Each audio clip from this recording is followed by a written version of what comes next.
Hola, ¿cómo están? Hoy es 23 de octubre de 2024. Quiero contar un testimonio que lo titularía La ansiedad y la conciencia de la presencia de Dios en el aquí y en el ahora. Bueno, la ansiedad es uno de mis principales defectos de carácter. La intemperancia es otro, pero creo que en realidad la intemperancia es un síntoma y la ansiedad es el disparador o la causa que lleva ese síntoma. Y seguramente la ansiedad es disparada por diferentes cosas. Yo ya he contado anteriormente que he ido descubriendo que soy como temeroso del futuro, que soy más como cobarde en ciertas cosas, pero creo que todo eso el foco es la ansiedad, ¿no? Hay una frase conocida que dice que la depresión es un exceso de pasado y la ansiedad es un exceso de futuro, ¿no? Y la persona que está deprimida muchas veces se lamenta en el tiempo presente de lo que hizo o no hizo, y la persona que en el tiempo presente está ansiosa está como en esa rumia mental de lo que tiene que hacer o de las proyecciones de lo que puede llegar a pasar, y muchas veces cosas que no pasan nunca, ¿no? Yo creo que los ansiosos sufrimos mucho de imaginación de hipotéticos escenarios donde perdemos el control y cómo nos sentiríamos en caso de que sucedan, y uno los vive en la mente de una forma tan vívida como si le estuviera pasando en la vida real. Pero luego pasa el tiempo y eso nunca pasa. Y uno, digamos, sufrió sin necesidad. Bueno, durante mucho tiempo he querido que Jesús solucione este problema. Ha sido un motivo de oración, ha sido un motivo para pasar más tiempo con Él, para ver si quizás orando más, meditando más, clamando más por el Espíritu Santo esto se podía solucionar. Y había momentos donde esto sí mejoraba y momentos donde no. Tenía sus altibajos. La ansiedad muchas veces me llevaba a llenarme de cosas en una especie de modo Marta, ¿no? Para tratar de tener un paliativo a ese problema de querer estar todo el tiempo haciendo algo y de vivir en tiempo futuro. Entonces me llenaba de tareas, ¿no? Traducir este libro, leer aquel, que la escuela sabática, que pasar más bloques de oración. La llenaba de actividades. Entonces en el día, uno cuando se lo pone a analizar, y sobre todo para la gente que lo ve de afuera, uno ve y dice, qué hacendoso este chico, qué productivo, ¿no? Termina las cosas a tiempo en el trabajo, pasa mucho tiempo con Jesús, traduce, comparte, lee, cuando le toca dar un momento solo con Cristo va, ordena, todo bien, ¿no? Pero los mayores momentos de ansiedad eran en los días o en los que no trabajaba o en los días que sí eran laborales, pero ya había terminado todos los objetivos del día. Había pasado horas con Jesús, había terminado mi trabajo, la casa estaba ordenada, no había ningún problema, nada que hacer. Y en ese intervalo de tiempo presente, en el aquí y en el ahora, ahí empezaba por dentro ese cosquilleo, esa ansiedad, ¿no? Pensé que con los 40 días de vigilia que había hecho casi, esto iba a mejorar. Y diría que en el durante mejoró. Pero Jesús, más que curar mi ansiedad en esas vigilias, en esos momentos, me llevó a entender que en realidad faltaba la parte que yo tenía que hacer. La vida de Enoc es la vida de los personajes de la Biblia sacando a Jesús que más me gusta. Creo que Enoc ha sido siempre el mejor amigo que Jesús tuvo y siempre lo ha sido, lo es y lo será, porque Enoc nunca murió. 300 años caminó. Y a él no se lo conoce por grandes milagros o grandes conversiones en masa, sino que Enoc era un tipo muy solitario, que le gustaba pasar muchas horas con Jesús, porque el Dios y Señor con el que Enoc se relacionaba, dice Elena de White, era Jesucristo. Y cuando uno analiza a la luz de la Biblia y del espíritu de profecía toda la vida de Enoc, sobre todos los aspectos prácticos, Enoc practicaba por sobre todas las cosas la oración y la meditación de las cosas de Dios y la naturaleza. Pero Enoc había algo que él hacía que al menos hasta el día de hoy, de la fecha, no he leído que nadie más en la Biblia, más allá de Jesús o Enoc, se diga explícitamente que lo hacía. Dice que Enoc educó su mente y su corazón para ser consciente en todo momento de la presencia de Dios con él. Fíjense que no era un don de Dios esto, sino que era algo que le corresponde al ser humano. Yo puedo, por ejemplo, clamar por el Espíritu Santo para que me sea dado de acuerdo a mi necesidad y mi capacidad de recibirlo, para, por ejemplo, tener poder al testificar, al hablar de nuestro mejor amigo. No es algo que yo puedo obtener por simplemente desearlo, sino que tengo que ir a clamar por ello. Es decir, mi parte es el clamor, el ruego, la súplica, y la parte de Dios es cumplir la promesa cuya condición es el ruego, la súplica, el clamor. Otro ejemplo, si yo quiero ser obediente y uso mi fuerza de voluntad para portarme bien, allí estoy errando, porque Dios me regala, es un don, es un fruto, el amor, la paciencia, etcétera, etcétera, es un fruto de la vid en el pámpano conectado. Entonces lo que me dice Jesús es, en la parábola de la vid, los frutos le van a dar gloria al Padre, cambian tu carácter, los voy a dar yo en vos, pero esa es mi parte.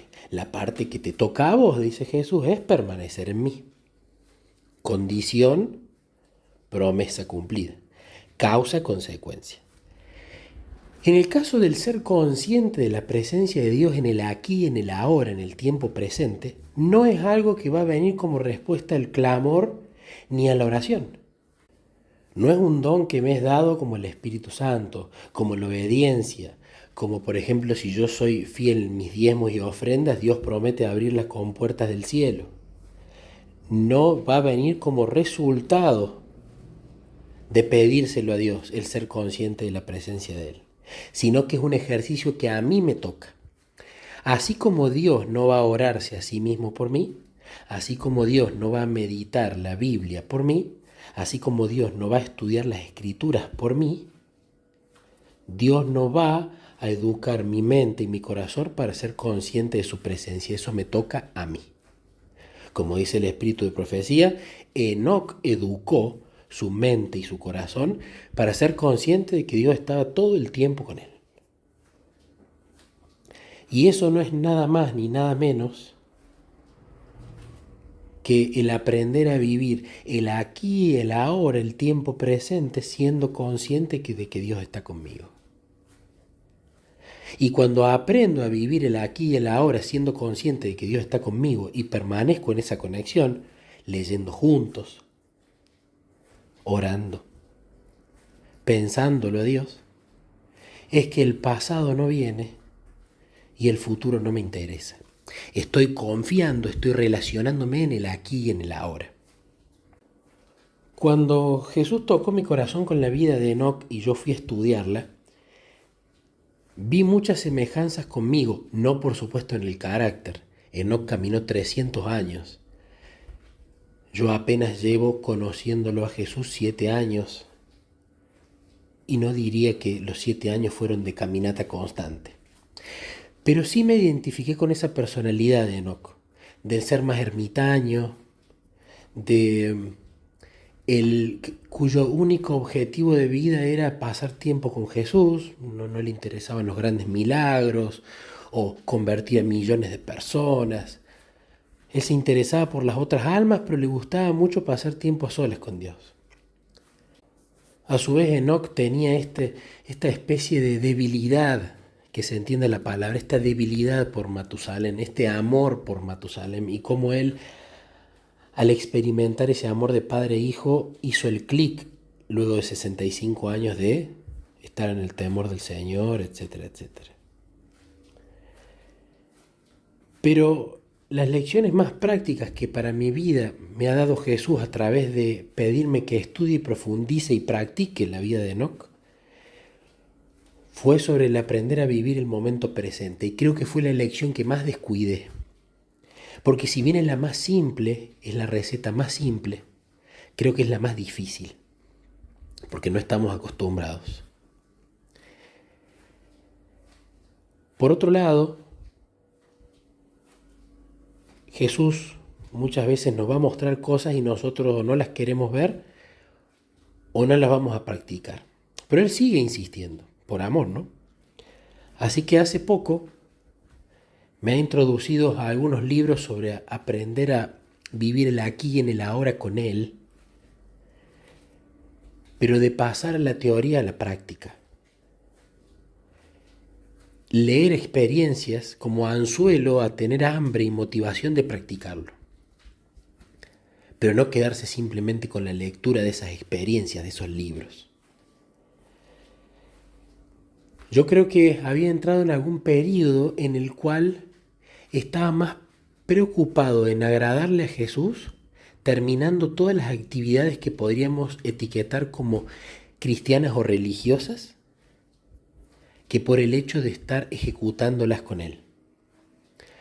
Había entrado en una especie de lista de tareas donde le decía, bueno Jesús, ahora vamos a leer un devocional, lo vamos a compartir para que la gente le haga bien, vamos a estudiar la escuela sabática, la voy a compartir para que la gente le haga bien, si hay algún testimonio lo grabo y lo comparto, si tengo más tiempo me pongo a traducir un libro o a leer un libro y cuando lo termino lo comparto en libro y en audiolibro para que la gente le sirva y le haga bien. En definitiva, no era un mal plan, sino todo lo contrario, porque estaba recibiendo de Dios, disfrutándolo yo, cada libro, cada testimonio, cada estudio, pero no me quedaba con eso para mí egoístamente. Inmediatamente lo compartía para que tal vez, aunque sea una sola persona, le sirviera. Recibo, doy, recibo, doy, recibo, doy. Pero ¿por qué esto se estaba volviendo más en que mi mente estaba ansiosa de terminar todas estas tareas y compartirlas, y pasaban a ser más un deber que un disfrute? Porque justamente me estaba olvidando de vivirlo en tiempo presente. Y me estaba focalizando como meta en terminar todas estas tareas para ayudar a la gente, y me estaba olvidando de disfrutar el proceso, el aquí y el ahora. Si yo, por ejemplo, como me pasaba antes en el trabajo, constantemente mi felicidad estaba en las metas, hasta que no pasaban las semanas o los meses en que yo llegaba al objetivo, era una tortura, era un estrés, era una ansiedad.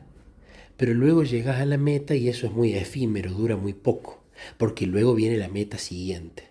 Entonces disfrutaba las efímeras metas, pero padecía los largos procesos. Entonces Jesús me empezó a mostrar y enseñar de que tenía que cambiar mi forma de pensar. Tenía que aprender a disfrutar los procesos, y las metas eran algo anecdótico que iban a suceder más tarde o más temprano por el disfrute y el enfoque en el proceso mismo. La meta era la ansiedad del futuro, el proceso era el vivir y el disfrutar en el aquí y en el ahora. Entonces no dejé de recibir y dar, de recibir y dar. No dejé la lista de oración intercesora, la lectura de libros, la meditación de las escrituras, el estudio de la escuela sabática, el compartir los testimonios, etcétera, etcétera. No, porque Jesús no quiere que deje eso. Lo que Jesús quiere es que mi foco sea la conciencia de la presencia de Él en el aquí y en el ahora.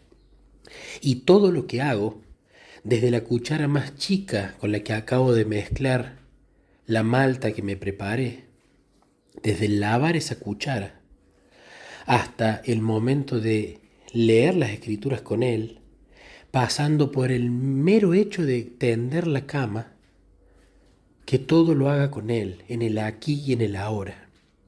Que el mayor foco sea el ser consciente de su presencia y que el orar sin cesar se convierta en una realidad viva, no en una linda teoría. Es difícil porque es fácil desconectarse, pero creo fervientemente que la base de toda relación saludable con Jesús, sobre la cual tenemos las herramientas como la oración, el estudio, la meditación, la testificación, el compartir de diversas maneras, la base de todo eso tiene que ser el ser consciente en el aquí y en el ahora de la presencia de Dios. Hay muchas herramientas para lograrlo, muchas herramientas que dependen también mucho de la personalidad de cada uno de nosotros. Pero creo que ese es el objetivo máximo y final, el aquí y en el ahora. Si me preocupo porque me desconecté en el pasado, estoy perdiendo tiempo. Y si mi mente está rumiando en el futuro acerca de cómo va a ser, también lo estoy perdiendo el tiempo.